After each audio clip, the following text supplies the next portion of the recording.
good afternoon. It's Tuesday night. We are on the air here on Channel 95 for one more neighborhood news. If you're watching this show and it's not a Tuesday night, it's because you're watching a repeat show. So please come back next Tuesday and you will be able to see a brand new show that we have for you. Today, John is not here. He's at work. But I'm here with my guest. We just had our Portuguese show taped. So if you want to hear our Portuguese show or see our Portuguese show, we'll be on the air tomorrow, Wednesday, here on Channel 95. And you can watch a repeat show too. You can look for our show on YouTube channel and on Facebook. Today we are a long way from Fall River. We are North Pole, and we are today at the Santa Claus nice house. And he's not here. He's at work right now because next week he has a lot of work to do, and one night to get all those toys out.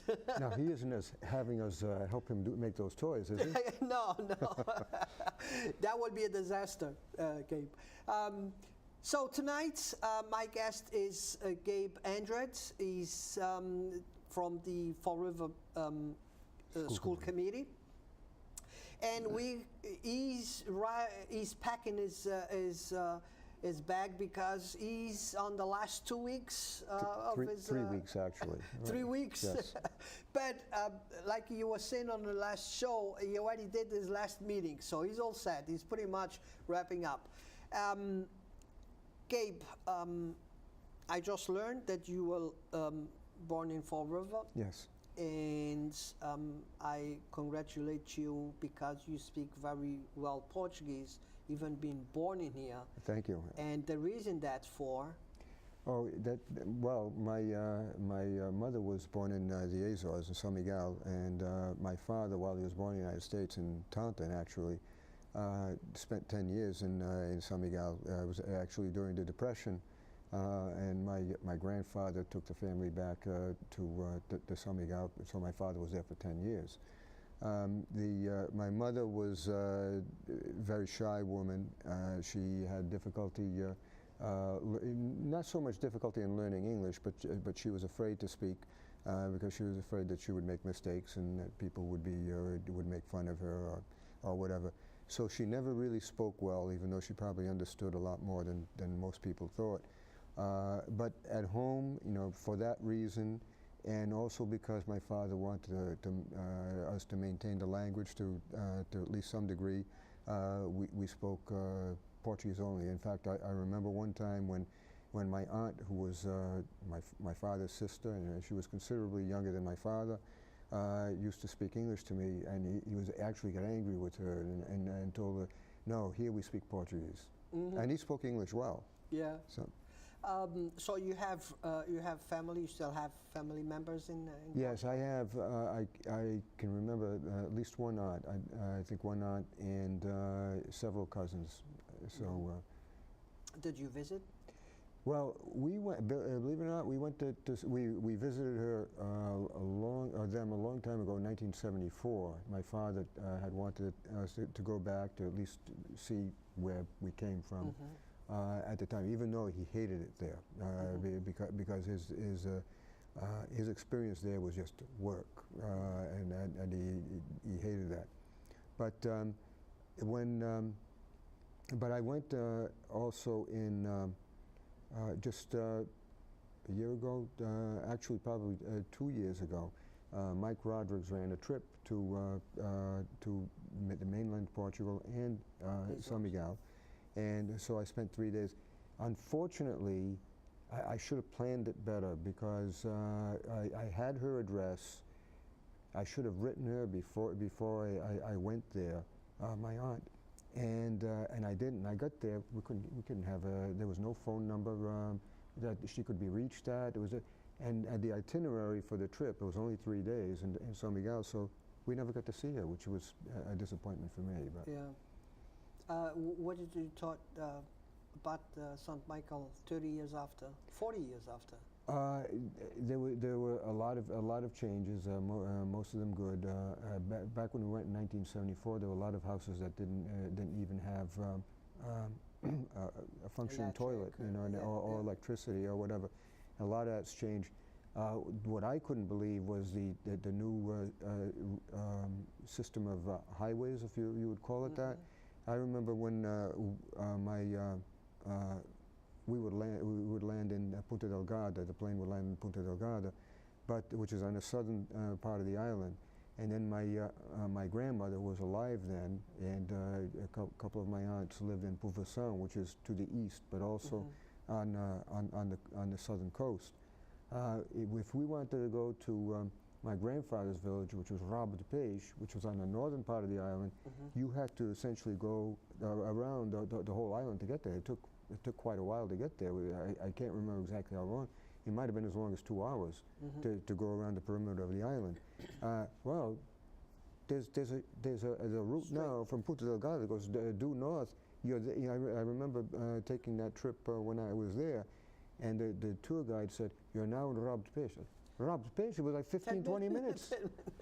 Yes.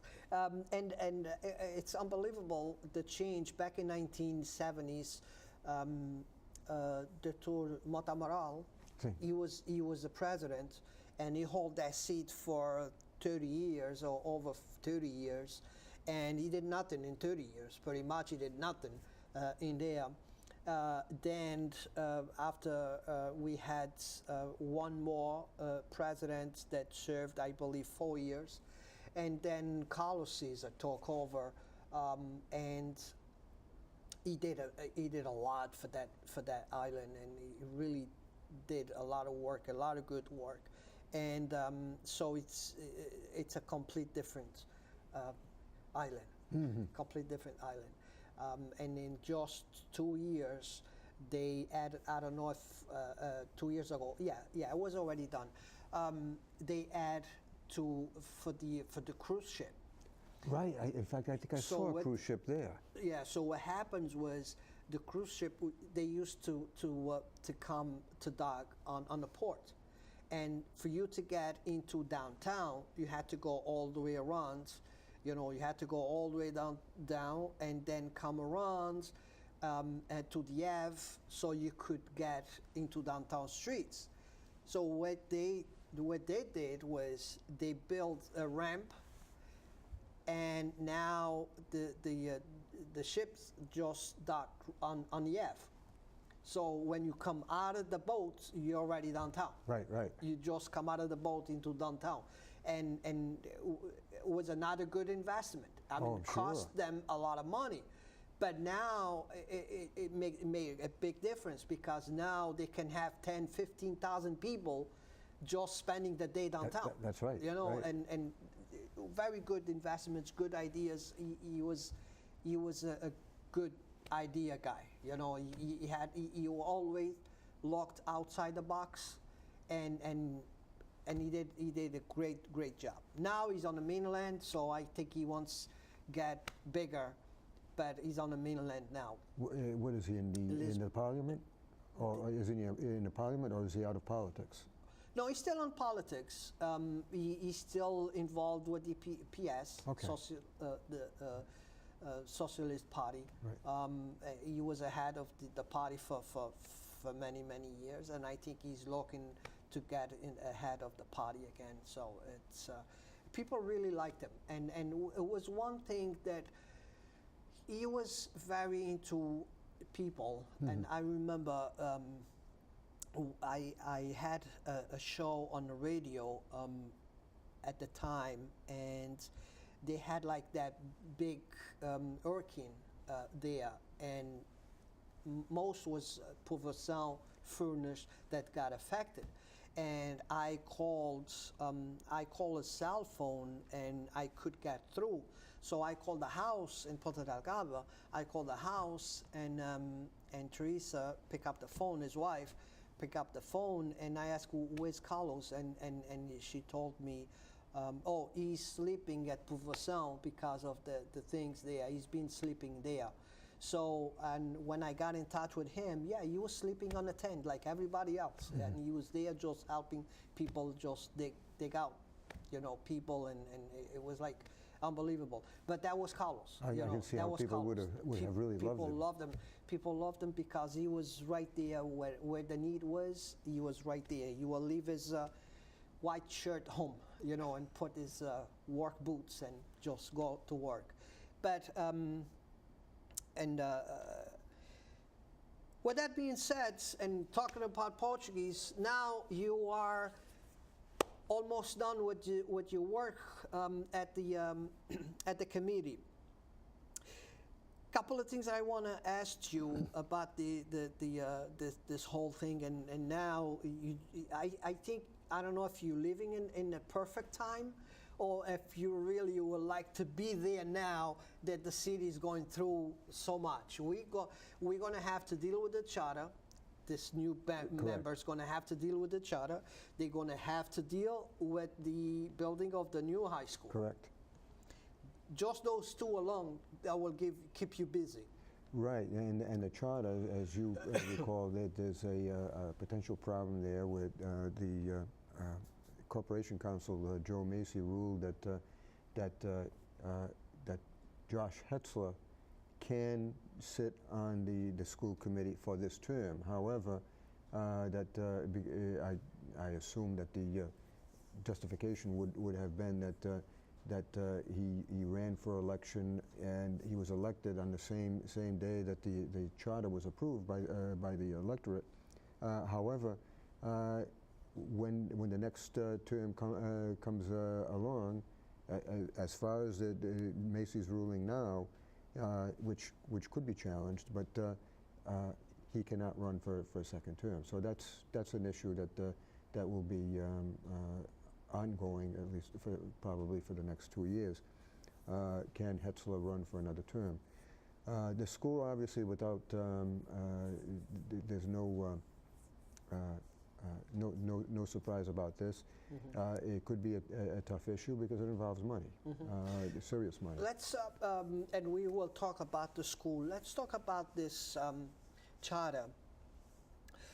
What is the difference for the school committee members? What is the difference between the old charter and the new charter? I think that this particular provision, it's the issue of having two paid city jobs. Now, at one time, that was the case years ago. I know it was the case. There were two individuals who were, as a matter of fact, city teachers who ran for the city council. One of them was Marilyn Roderick. You may know a little bit about her. But even before Marilyn Roderick, there was another guy named Joe Veloza. And so they were both city teachers. They ran for city council. Now the issue of having two paid city positions rose. They're a member of the city council. They're teachers. Marilyn Roderick got around the issue by resigning from the Florida School Department. She got a job in the Swansea School Department, which is okay as long as you're somewhere else. You're okay. Veloza just left and went to some private business and whatnot. Well, apparently it changed over time because the individual whose place I took on the school committee, it was Tim McCoy, and at the time it seemed, and now he got a job. He was on the school committee. He got a job as the city purchasing agent. Yes. Now, prior to that, he had actually been an assessor or assistant assessor, I believe. Nobody raised an issue about that. There were two city paid positions. Nobody raised an issue about that. When he got to the purchaser's job, there were some people on the city council in particular who raised the issue that, and they did not use the issue of two paid city jobs. So somewhere along the line, that must have changed. The problem with the purchaser's position in particular, became essentially a conflict of interest. They painted it as a conflict of interest because he would be purchasing, or he would be, while on the school committee, he would perhaps vote for certain items, whatever it might be, that then he would purchase. So you would be deciding, making decisions in two different seats. Correct. For the same project. So which presented the possibility of abuse. Not necessarily, it would not necessarily be so, but there was a possibility. So obviously it had changed quite a bit from back in the old days, which was a very clear-cut, any two city-paid jobs for one individual cannot be. So apparently the charter reverted back to the what it had been years ago, which is very simply, if you cannot have two city-paid jobs. Mm-hmm. So, any difference of less power or more power given to the committee? Well, there's no change for the time being. However, going back to, I believe it was 1993, it was called the Education Reform Law, which made a lot of changes in education throughout the state.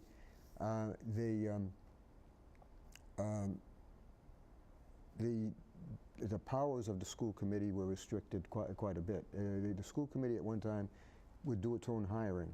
Well, they would not necessarily hire people. However, they had to approve any recommendation made by the superintendent. That's changed.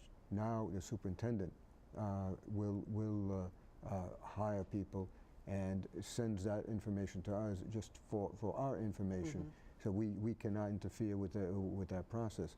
And there are other areas where we act more as like a company's board of directors, where essentially you hire the person, but then you kind of let him do his own thing. Obviously, if you don't like what he's doing, you have the option of getting rid of him at some point. Usually, it's not that easy to get rid of the superintendent during the course of his term. But once the term is up, if you don't like what he's doing, you can refuse to renew his contract. How many years? The current superintendent has 4. Typically, most of the time that I worked in the school department, it was 3. Very most often it was a 3-year contract.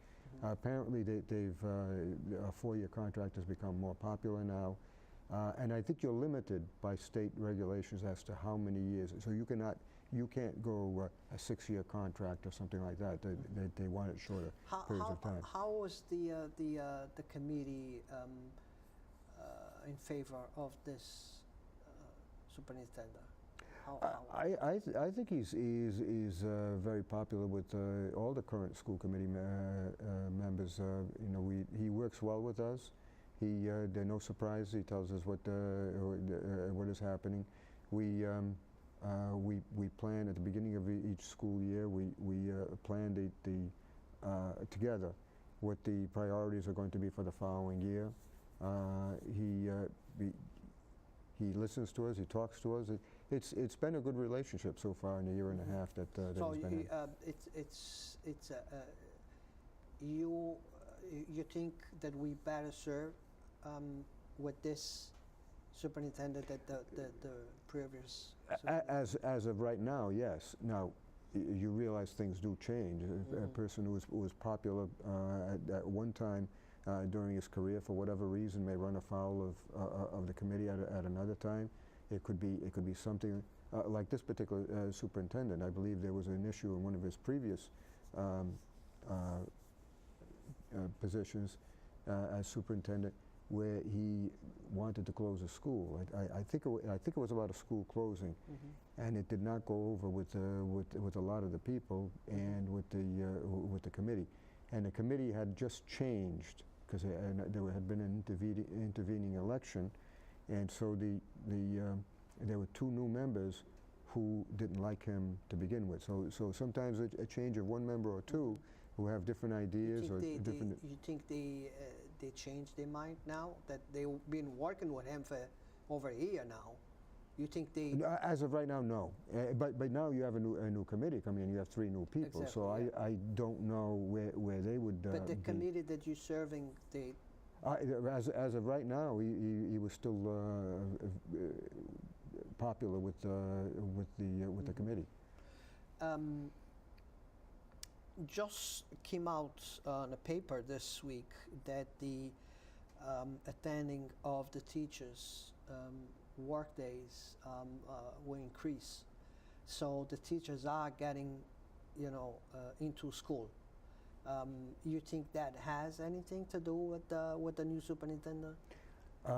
I think he has a very good relationship with the teachers union. So again, I'll have this to say about the teachers union. They've been very reasonable with us. We hear sometimes some horror stories in different places.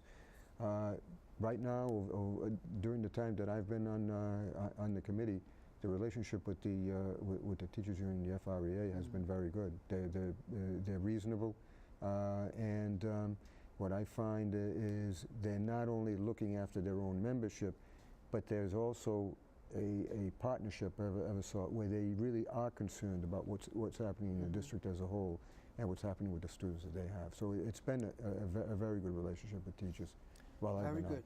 So I guess you got an A? If not an A, certainly probably a B+. A B+. Very good. Now, you probably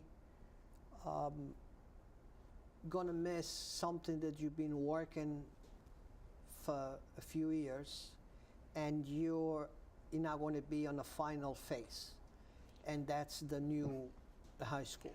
Right. You did everything that you had to do. Now it's out of your hands. That's correct. And in fact, the school may not open, assuming that it is approved by the city council and then by the voters. It will not open until 2021 or 2022. So that's 5 years down the road. I would have to hang around for another 5 years to see the school built. So, what do you think that was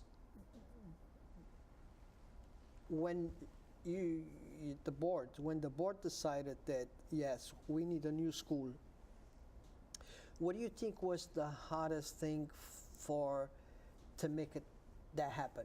Money. So to have all the group money. accepting. There was no problem in the committee being on board with that. That was the easy part. The hard part is how much money is it going to cost? How are we going to structure this? Because obviously we have to borrow money for a good part of it. There's some talk about the possibility of people being asked to pay a little bit more on their taxes also, to help build the school, and that's the scary part because are people going to want to do that? Are they not? Even though the state is giving us 80%, for the most part, there are certain items where they will not give us money. Like for instance, the gym. They will not pay to build a new gym, so we're keeping the old one and probably renovating it a little bit. So it's not 80% for everything, but let's say it's the 80%. That's still 20% to pay, and the estimates are that it will be.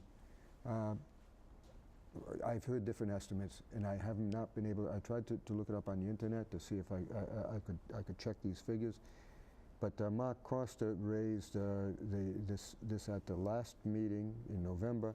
He said that the estimate, and it is already like several years old, maybe about 5 years old, was $90 million for our portion, the 20%. And then Ray Mitchell on his show on the radio just this week said it was $135 million. Wait a minute, no, he said, he was talking about how much we would have to pay just to renovate it, which nobody really wants to do for different reasons. You think that I know everybody wants a new school. Right. So when comes the question, can we did you want a new school? Everybody's going to vote it yes. Well, again, but when you don't just vote whether you want a new school or not, you vote for the financing plan too. So that's part of the package, and that's what I find scary, because when they see that, they may be scared off. However, and again, Mark Costa brought this up in November. He said, I made a mistake in my figures a little bit earlier when I was talking to you. The estimated cost just for our 20% after the state reimburses us the 80% is 94 to 99 million. However, Costa had found that an estimate, probably it's already several years old, which means it would be higher than this at this point. If we were to renovate the school, keep the old building but renovate it, it would be at least 90 million. And Ray Mitchell had indicated on his show that it was a figure of 135 million. Now, I haven't checked those figures. I don't know where they got that. Yeah, those numbers gonna increase. We know that. But if you have the possibility of paying 94 to 99 million for a brand new building, or anywhere between 90 and 135 million just to renovate it, to me the choice is clear. You're going to pay the money anyway. You may as well get a new building. And the other thing also is that we've already been told that if we renovate that building, it is so bad that it will not be accredited, which is a very important thing. So even if you spend that kind of money, 10, 20 years down the road, you're going to still need a new school, because that one still not. It's right. just putting a Band-Aid. Well, as a matter of fact, one of the Herald News articles dating back just a couple of years stated it exactly that way. We're just putting Band-Aids on the school. Yeah. I think we are about wrapping up the show. Half an hour goes so fast, you see. It does. And we don't have a chance to talk about a lot of stuff that a lot of questions I had for you. But I know. Save them. We'll cover them another time. So, but I know now you're going to have one more free night. So you don't have more of those meetings, school committee meetings. So you have another free night that come up here, and we can chat again. So, Gabe, I wish you a good Christmas, happy Christmas, happy New Year, and your family. And to you and your family. And we will come back, I promise, next week for one more show, and I hope that John is back from work. So until then, have a nice and safe week.